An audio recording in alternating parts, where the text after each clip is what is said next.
that old man got the tractor beam out of commission, or this is going to be a real short trip. Okay, hit it!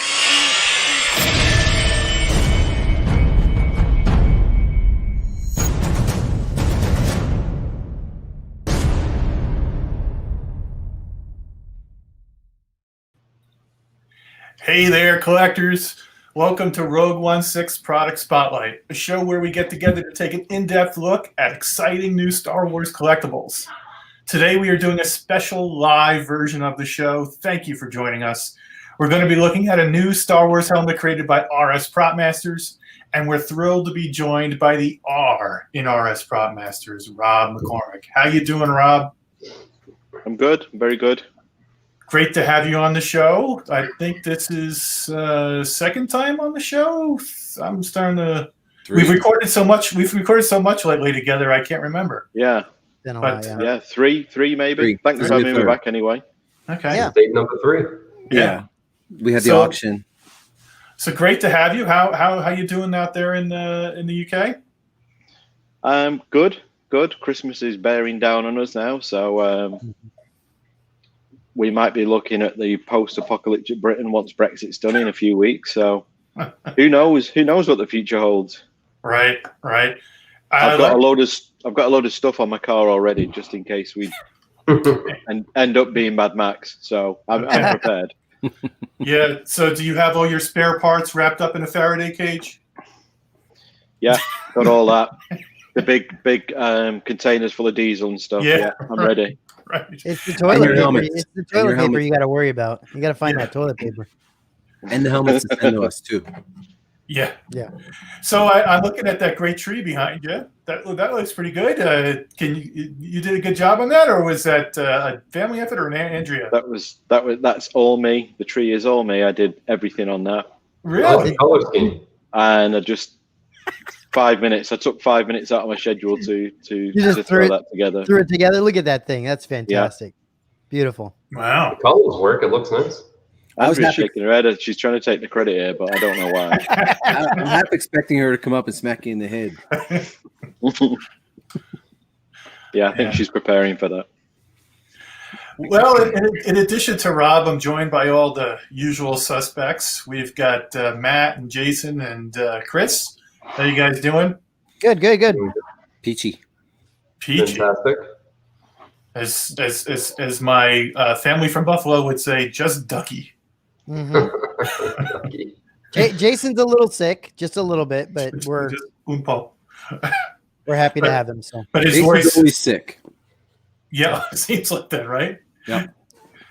But his voice is sexier than ever. So be sure. The nice deep baritone. Yeah, I get the Nathan going on. Nathan Hawker voice. Yeah.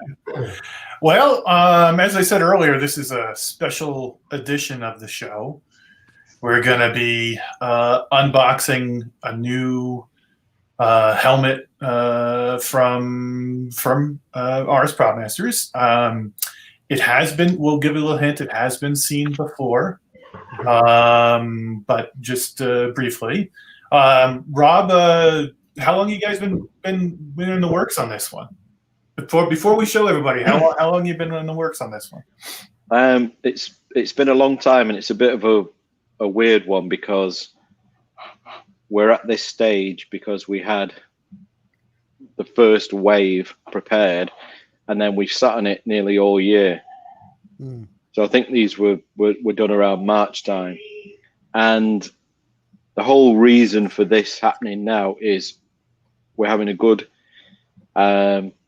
clear out in preparation for next year with the projects that we've got. And to be honest, it seems crazy to just hold them back any longer. Yeah, that's kind of like my poor heart can't handle the idea that there are helmets sitting at your shop for almost a year that are looking for new homes. But well, these were done. This was one of the things that we could easily do during lockdown when the pandemic very first kicked off in March. So this was one of the things that we kept people busy with, and then it was just sort of put away. But to tell you the truth, we're trying to clear out and make some space for other things, and it just seems nonsensical to have these there, and potentially anything could happen. So, although I'd rather get a complete run together, which was the original idea, we've at least got the first quarter of that done. Yeah. Okay. So I see that there's a lot of comments already in the chat. People looking to guess what it is, and I will say that there are a couple people out there who have guessed that it is an X-wing pilot, and we can tell everybody it absolutely is not an X-wing pilot. So you're all wrong. Sorry about that. So why don't we go ahead and reveal what it is, guys? Huh? We all got them all off camera. It's technically not an unboxing, but that's okay. Yeah, it's not an unboxing. Okay. There you go. So it's not an X-wing helmet because it's a Y-wing helmet. Yeah, gold leader. In case our names on some of our names didn't give it away. Yep, gold leader. This is the special signed version. Mm-hmm. Yeah, let's see. Hold on, Steve. Hold on. Let me get that. Yeah. I mean, if we go back, this meeting with Angus was probably more than a year ago now. It wasn't a year ago you put that video out, though, right? It was only like 6 months. No, but again, I think because we were trying to prepare the helmets, we kind of sat on that as well for quite some time. Can you tell us a little about it, Rob? Like who Angus is and how you kind of went over and got the signature, all that? Angus MacInnes. Yeah, he's obviously he's Dutch in the movie Gold Leader. Mm-hmm. And we're always looking for interesting people because it's twofold. This, if we're going to make a helmet, having the signature just kind of completes it for the collector. So from our point of view, we would like that. But then also, we're always keen on people who look interesting to meet and have got a story to tell and who've had a varied career. And Angus was definitely one of those people. I watched the Elstree 76 documentary, and he stood out as one of the people who was definitely more interesting and definitely someone that I was keen to meet. So it went hand in hand from there, really. It was like, oh, I'd really like to meet him. Let's try and get in touch with him. And that's where it all moved forward from, really. So it's truth be told, it's a big excuse for me to meet one of the Star Wars heroes of mine and chat with him without being a really sad fanboy. Yeah, realistically, Rob, I think that's the truth. I think you enjoy doing the interview perhaps more even than the. Yeah. I would definitely. Itself, huh? It's amazing to me, and since we've been doing the YouTube stuff, that's helped us to share it, because prior to that, we just sort of soaked that up ourselves, really. So it's really nice to now be able to share that, and with the whole experience with you guys who are watching, because you also want to get as close to these guys as possible, and that's like we all do. That's what it's all about. Yeah. So, Matt, I don't want to step on you here. I'm just No, good. queuing this up. Rob had asked if we had the video that they had made available to show the meeting with Angus. Oh, right. And so if I can figure out how to dry my screen here. So here's this was when did you guys meet? When was this, Rob?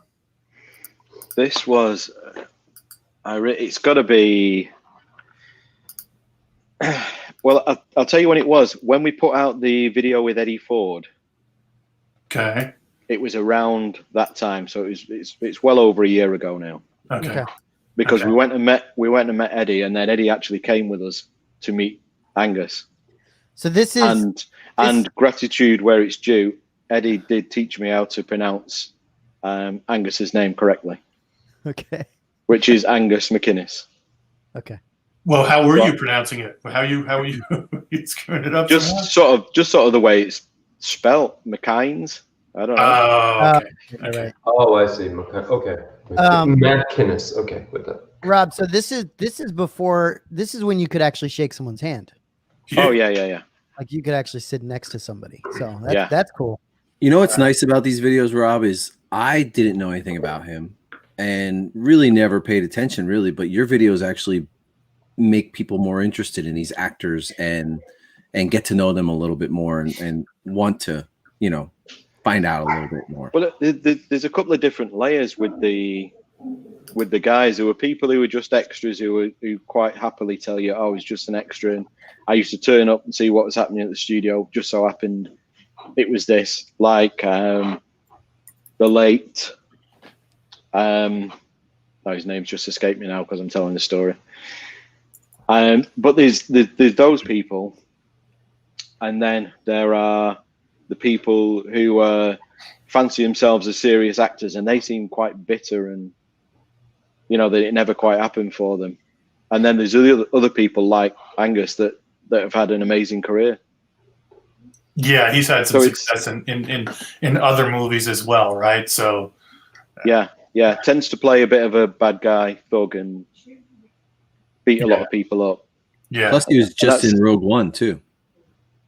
Yeah. Because he told us about it in the interview that he went in and re-recorded his voice for that. Well, Rob, why don't we go ahead and take a little bit closer look at the helmet? Can you maybe hold it up and walk us through and talk a little bit about the details? Simon would have been better for this because the paint, it's pretty much the paint department that make all the magic happen. But yeah, the X-Wing is an interesting helmet because for us, we usually do everything as per the screen. But on this one, we went with the lining and the ear cups and stuff, which is much more kind of the EFX kind of look that they went for. And that's mostly because the inside, even if you go screen accurate, is still quite untidy and messy. And we had the X-Wing helmets for some time and didn't make any of the variants at all because we didn't really know what we were going to do with the inside. And once we decided on this finish, it all kind of came together and worked. And yeah, that's a real nice touch, Rob. I really like the fact that there's a nice, comfortably wearable helmet. It's a little bit tight for my big noggin, but I don't even try. It has got a lot of flex in the helmet. Yeah, it does. And that's and the earmuffs obviously it's all repositionable. So yeah, I have heard people say, "Oh, it's kind of a bit small, and should it be that small?" But that's what she said. The lining and the earmuffs are a slight deviance from the screen prop, and I think that's where you get some of that size issues. If you pull those earmuffs out, there's absolutely tons of room in there. You don't want to pull them. You don't want to pull the muffs out. They're on Velcro. Keep the muffs right where they are. Yeah. Rob, I have a question, Rob. So on the grid pattern here, there are scratches like in a circle, okay, on both sides. Yeah. What is the story behind that? This is just based on reference images and trying to recreate that look from the movie. Yeah, it almost looks like a removal of like a squadron emblem. Yeah, of the one underneath, maybe of the decal. Yeah. Yeah. It's Like really they cool. took one and painted over it or something. It is actually interesting. When I saw that, I thought it was a nice added touch. Yeah, it's a cool touch to it. Yeah, I think that's great. I wonder if the sticker was on previously, like over the top, or had been underneath and they painted over it. Now, I know we talk a lot about the team, but what you're looking at there is what we like to call one-upmanship. Okay. So the people who are, or the paint department. So I think Becca and Simon are mostly to take the credit for this one. When they're looking at it, it's not just a case of, well, we could paint it, we'll get away with just painting the grid. They're looking at it because they want to go that much better than each other. So they, people thrive off each other. Well, yeah, sure. Yeah, no doubt. I mean, and thank you guys. Thank you guys for competing against each other, because that's great. But I guess I'm wondering is the original prop from the movie, was it something that had a sticker placed over the top and they decided to remove it, or was it underneath and they painted over it? What do you think? I think it was underneath and they painted over it. Yeah, that seems to make sense. Sure. I think they all started off life as kind of the background stunt helmet with the blue decals on there. Okay. It's not a very popular one because it's just a plain helmet with the blue decals on. But I think they took those and then they repainted the different designs on there. Yeah. Hey, Rob, let me ask you a question. This is something that's been bothering me forever. Can you explain to me, all these helmets have this. Can you explain to me why these helmets have two mics in them? They have this really nice mic, and then they have this like Cat 5 cable. This is the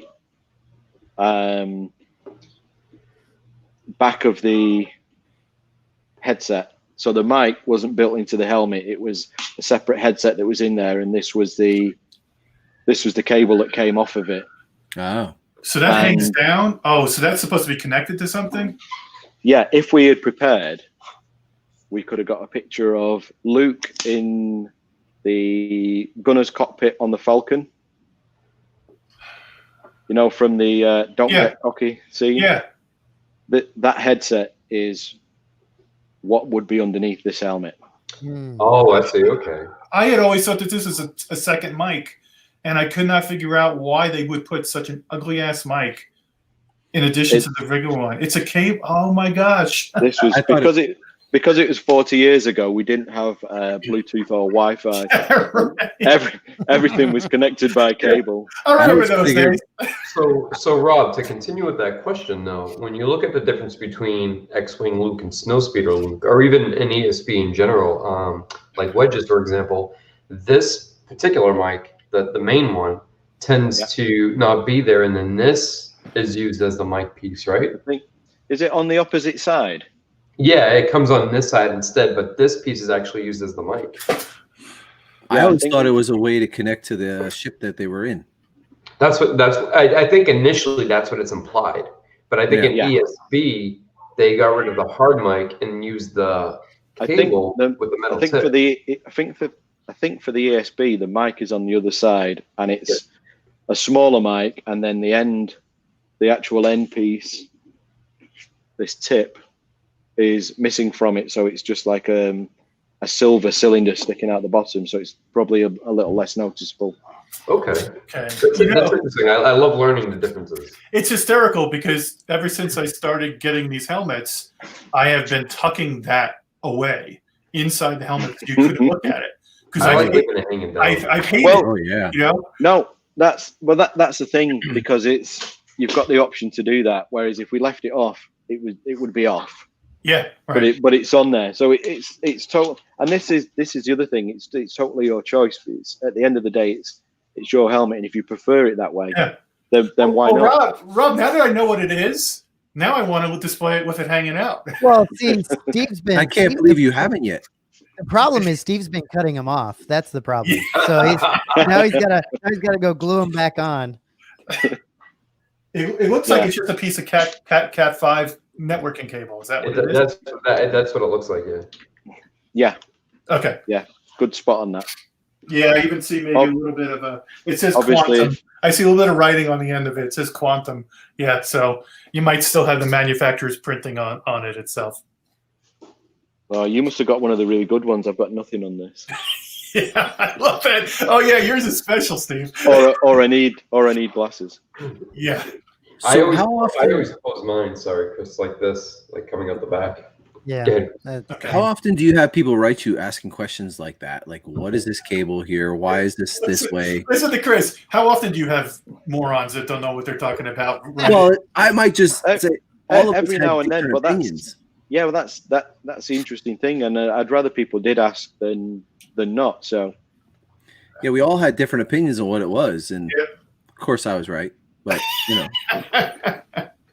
Of course, Chris. Yeah. Of course. I mean, when we start a piece like this, because we'd not made one before, I would just be the fanboy, and I've been watching it and I've seen it, and then we would look at the reference photos, and then you start asking questions. Why does this do this? Why is that like that?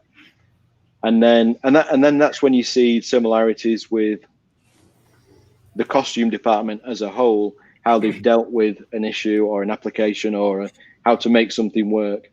And you start seeing that replicated throughout other costumes, and then that's quite interesting, because when you come up against something new, then your brain switches into that gear, and you think, right, how would they have done it on this?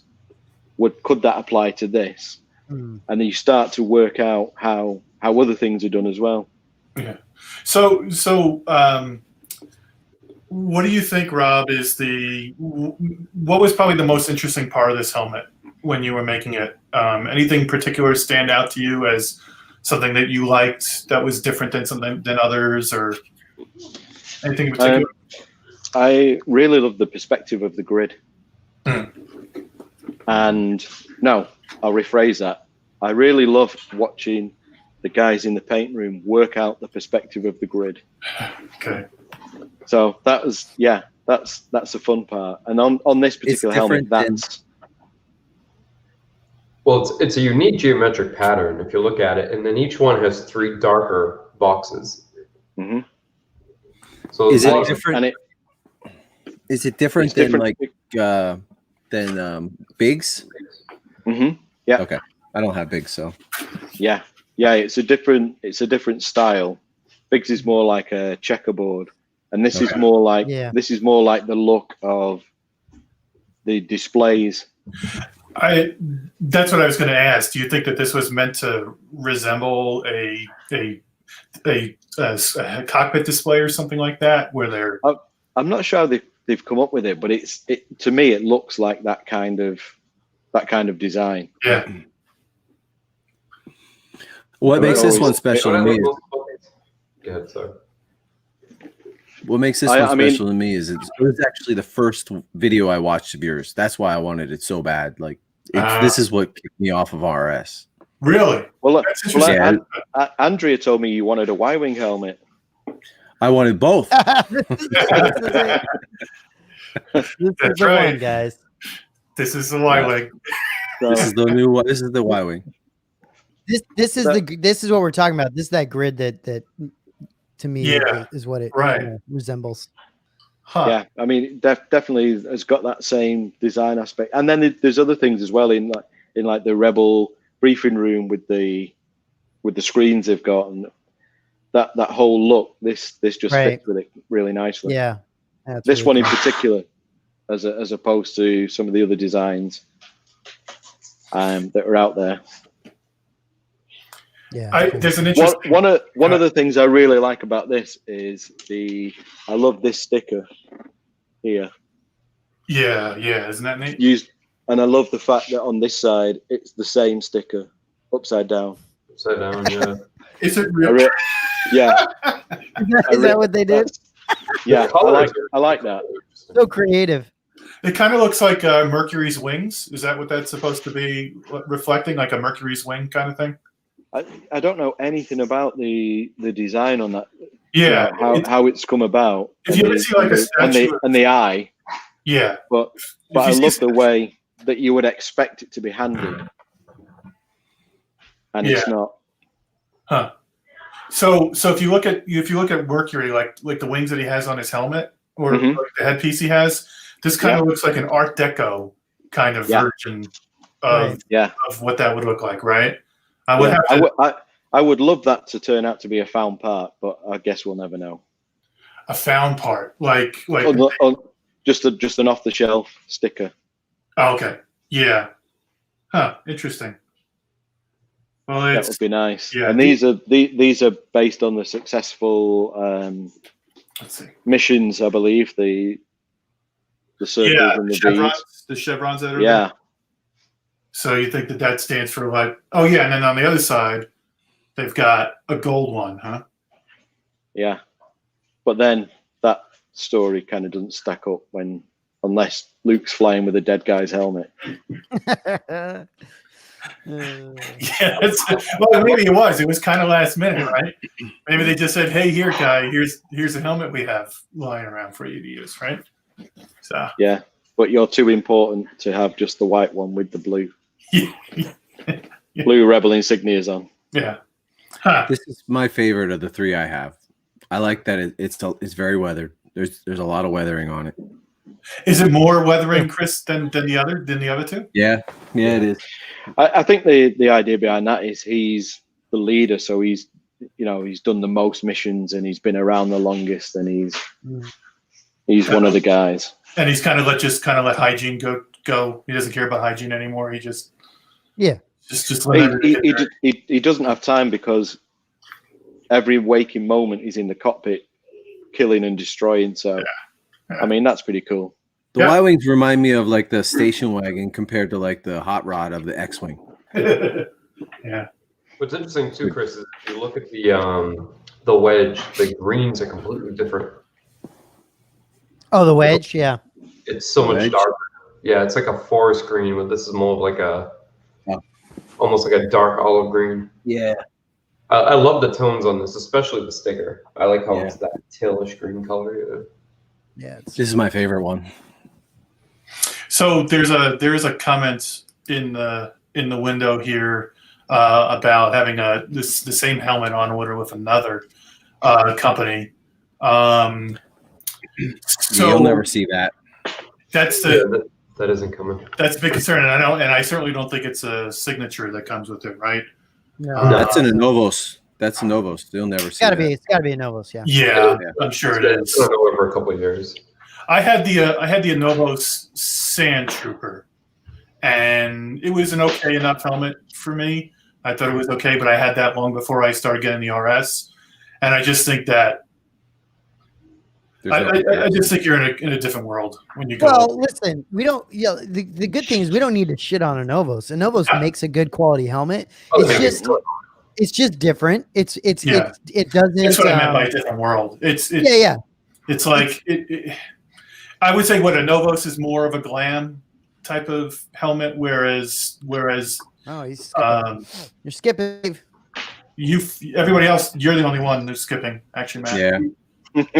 Sorry, it's your fault. Okay, maybe I'm skipping. Everyone else is. Yeah, you were frozen. Everybody else was moving. But anyway, I think a Novos is meant to be more of a glam shot, whereas the RS helmets are more accurate and more detailed. Although on this one, you guys did take a little bit of liberty, but I understand why with the interior of the helmet. I think that was a good decision. When you say it was rough inside, what did you mean, Rob? It's just got like a piece of foam in there, and then I think they improved that slightly so it was more of a molded to fit. But again, it was still just a piece of foam. Yeah. Are we talking like Stormtrooper foam, like the star in the inside? It's more like sort of a shaped, expanded foam to fit inside. So whether it was based on the lining of the donor helmet or something. But that's it. There's that little reference and information, and even if we did have good reference and information, it still kind of looks less than perfect. Were you able to actually get your hands on this helmet, or just photographs, or photographs on this one? Okay. I don't know if this one's still in the archive, or I know some of the helmets were repainted. So where this is, you're giving me a load of questions here. I'm going to have to go and find the answers because now, if I don't know, I need to find out for myself. I don't know if you can hear my dogs fighting. Yeah, that's crazy, dude. He's really going for it. We've just had a new addition to the family, so. Oh, cool. It's a bit tender at the moment with introducing a new dog. So go ahead, Matt. I was going to say, is he humping that toy or is he squeezing it? Is he actually biting it? I think one's trying to dominate one of the other dogs by saying, "This is mine." We can never say PG, huh? I love it. So we'll be humping them sooner than later. So Rob, let's talk about a little bit of the details now about, when is this going to be available? How many are you going to make? When are they going to start shipping? That sort of thing. Okay, we're trying our damnedest to not be doing pre-orders because we've got so much on, and that's why these have sat there. But we've come to the point where we seriously need to create some space, and that's why the first 25 less your 4 will be made available. I think a couple of people who've been emailing have been emailed to say it's about to happen. So anybody feel free to drop an email. Andrea's going to kill me. And then depending on that, I mean, what I would like to do is ship the ones that are done, which will all be going before Christmas, and because they're ready, and they have been since about March time, April time. And then depending on the demand, we'll look at whether or not we want to line people up. I would probably just line people up and have a list rather than take deposits or, get into all of that, because we're really, really trying to avoid the stigma and the nonsensicalness about doing it that route. Mm-hmm. Yeah, that makes sense. So all of them. There are some available, which I could say they would ship Monday, but they won't do because we've got quite a tight shipping schedule now up to the end of the year to get rid of as much as we can before the Brexit, and so we're quite tight on that. But they are prepared and they will be leaving before Christmas. Yeah. So Steve, you're on mute. Sorry. We did a video with you a while ago where you kind of really dragged this out of me, and you've sort of preempted this, and that's why that's why you guys have got them, and why the other helmets are coming out. Yeah. Okay. Yeah. If we have any kind of indication at all that you're working on a helmet, we're going to start pounding on you to get it released. So you can be sure of that. We're like junkies. So. Did you, Rob? Did you say I might have missed it? Did you say how many you're making? I think we've got around 25. I'm going to edge on the side of caution and say 25, less the 4 that you've got. So there is a small number finished, ready to ship, which can be with people before Christmas. But will you be making more after that? Yes, the whole run is the standard 100, which is what we would usually do for a signature edition, and the other 75 are not complete yet, but they will be done. That's all going to be taking place next year. We've got some other Y-wing helmets that are taking a bit of a precedence at the moment. Yeah. For sure. So my last question is probably the most important question out of all of them. Who got the lowest number, guys? I don't. I don't know what number I got. It's on the card. I got number 1. Did you? No. There's no way. Yeah. So speak up, guys. I think I got the last. I got number 5. Okay, good. I got 4. All right, Matt, you get 2. What's that? Did you get number 2? No. It's on the card. It's on the big card. Signature. Yeah, I don't have the big card. Yeah, I see now. I see now why Steve's asking. Yeah, because I got number 3, and I'm like, whose house do I have to go rob to get the earlier number? I probably got number 2. You probably did, you little bastard. Yeah, it must be Matt. I've got to say, I've got one on the table here with me for the video. This is not my one, and I usually get them dead last. So you guys have all got this before me. Hey Rob, we have somebody asking if there's a link in order to purchase the helmet, or is this something that they can just email in? It's going to be depending on all the emails that come back from sort of the invites and the people who've already been asking previously. It will go on the website if we get to that stage. Okay. Yeah. But the best thing to do is drop Andrea an email at info@rspropmasters.com. And remember, it's Saturday night. Oh yeah, she just said, remember it's Saturday night. She probably wants to change her name. Everybody's like, email Andrea, send email and Andrea. Yeah, she said she's running low on email, so she'd love a full inbox. We'll have to start loading her up. But yeah, Copper especially, you should definitely hit them up and pick that up and maybe cancel that. I'm not saying the Anovos would be bad. I'm just saying that you might not actually get the Anovos version. That's the big problem. That's the concern. That's the concern. Look, I have a couple of Anovos helmets, and I love them. I'm very happy with them. Yeah. Right. But that you have to get them, and ordering from them direct is a crapshoot. You're throwing your money away. Honestly, the best case scenario in my mind is that anything original trilogy, RS is the way to go. Anything like outside of that, because they don't really make much outside of that, really. So, you can find things with other people, and Anovos is great if you can get it from somebody. If you can get it from if you can get it with, somebody has it and you can get it on eBay or through a group, then you're going to get your helmet. Otherwise, it's just not. Listen, just buy from RS. Yeah. Rob, do I have the email address right on the screen? That's the one. Okay, very good. Okay, well, guys, we're gonna wrap this up now because we have a little surprise for y'all. We're gonna go ahead and stop this live stream, and then we're gonna start up a new one. And this is kind of impromptu. We just decided to do that this morning. We're going to talk about the new series that Disney has announced. We're going to give our first impressions about the themes and the limited trailers that we've seen and all that. So, as I said, we're going to stop this and start a new one. But I want to kind of give everybody one last chance to say something, and then we'll end it. We'll start with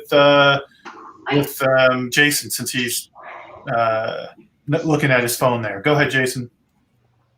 What is it that you're asking? Do you have any last words or comments to add to the discussion? So I do actually. For this particular helmet, I gotta say, I know that for some people, for an X-wing, Y-wing, etc., in this style, it could be one and done. Whether it's Luke, Red 5, etc. I'm really enjoying collecting these, and I plan on going in just a little further on this particular line of I say squadron helmets. You guys call it the pilot helmets, but I'm really, as I start to receive them and have them in hand, I'm really enjoying the sort of the differences and the colors and the designs and the schemes, and it's actually making me, which I've done a few times in the last few months as I've received the helmets, revisit the movies. To pay closer attention to them, and I'm actually enjoying them a little bit more. And I'm finding that something that was sort of arbitrary to me before, just somebody passing by, getting blown up, or whatever it may have been, I'm starting to connect a little bit more with it as well. So I'm really enjoying these for sure, on a whole nother level, both with the accuracy and just the overall detail, color, and display ability of these. So yeah, thank you guys over at RS. This has been fantastic, and I'm enjoying this transition, this journey of collecting. Okay, Chris, how about you, man? So at first, when I started collecting RS, I was just getting like troopers, and I wasn't planning on getting the pilot helmets. But the more I looked at them, I realized that there's a skill there. There's an art form to it, and they actually have the most like detail and skill to them. Paint wise, it takes some skill to paint these things, whereas just to weather up some stormtroopers. It's really great, and I have 3, and I have more coming, and I'll probably order some more. So as long as I have some room, I want all the X-wing helmets. Yeah, and Y-wing helmets too. I want a complete set of those too. Yeah, Chris, that's the same with me now. I think that it would be an amazing display to just get them all and then just kind of show them all as one big grid or something like that. Kind of like the art of Star Wars, for me, that's my final word is this is inspiring me to go after more. So there's more art to these than any other helmet in Star Wars. Yeah, exactly. Right. Yeah. Every one of them has a personality. Every one of them had a little part of the show, right? Just that couple of seconds of fame in some cases. And I'm looking forward to collecting them all from this point forward. Matt, how about you? Any last comments? Well, I have a lot of X-Wing helmets. So this is gonna go in the case. I'm gonna pull out the Biker Scout. Pull that out and put this guy in there, and Red 5 is gonna go in the middle, and then if I can find an actual Y-wing helmet, that'll go in there as well. We'll see, and then kind of go from there. Very good. So I love them. They're great. And of course, the last word over to Rob. Any last thoughts, Rob? Okay, cool being with you again, guys. It's getting to be a little bit regular, and I'm not complaining. And when I'm not with you guys, I'm watching you guys. So keep it up. I'm enjoying it. We appreciate that. Get well, Jason. Thank you, Rob. Hope you have a speedy recovery. And just thanks for having me, guys. It's been fun as always. Yeah. As always, Rob, thank you for being on the show. You definitely are bringing extra element to this discussion that we all enjoy. Without you, we're just about 4 guys talking shit, and with you, it's kind of like we're 5 guys who talk shit but know a little bit more about what they're talking about. Shout out to Ryan and Dennis as well. I've seen them in the chat there. Nice. Okay. Yeah, Ryan said, "Love you long time, Rob." And yeah. Dennis says, "Thanks for introducing me to RS." Yeah, cool. Very good. Fantastic. So okay. I would like to share Rob very quickly. If I think the rest of the group can share this as well. If we had a nickel for every time we get a message, either every day, every other day throughout the week, that hey, I just bought my first RS helmet, or thanks for the chat, I just picked up my first piece, and it's fun and exciting to see that other people are enjoying it for what it's worth, for its value. Yeah, Jason, it's like, hey, our channel is actually doing some good, right? Other than just wasting people's time, right? Exactly. Or helping them fall asleep. What is our motto now? There are worse things I could be doing with my time. Yeah. Worst things to do on a Friday night. Worst things to do on a Friday night, which is going to be our T-shirt, Rob. We're going to get. There are worse things you could do on a Friday night. Count me in on that, definitely. It's nice that we're helping people improve their collections, right, and improve the hobby for them. So yeah, I'm glad you said that, because the amount of hate I still get for the Black Series Boba Fett helmet from our YouTube channel is quite insane. I've never had death threats before, but that was quite fun. Matt came close when he called the Hot Toys a doll one time. He'll never do that again. Yeah. I've stuck my foot in my mouth a couple times. I remember back in the old days when I was little kid, like 8 or 9 or something, and I had the Action Man. I think you call it G.I. Joe over there. Yeah. We had the Action Man, and my mum described it as a doll, and I remember just feeling the heart just sunk. Yeah, it just destroyed me. It's like, it's not a doll, it's an action figure. Well, on that note, we're going to disconnect this live stream, and I'm going to go live on another one in probably 2 minutes. So go ahead and look for that, guys. We will talk to you later. Bye. Okay.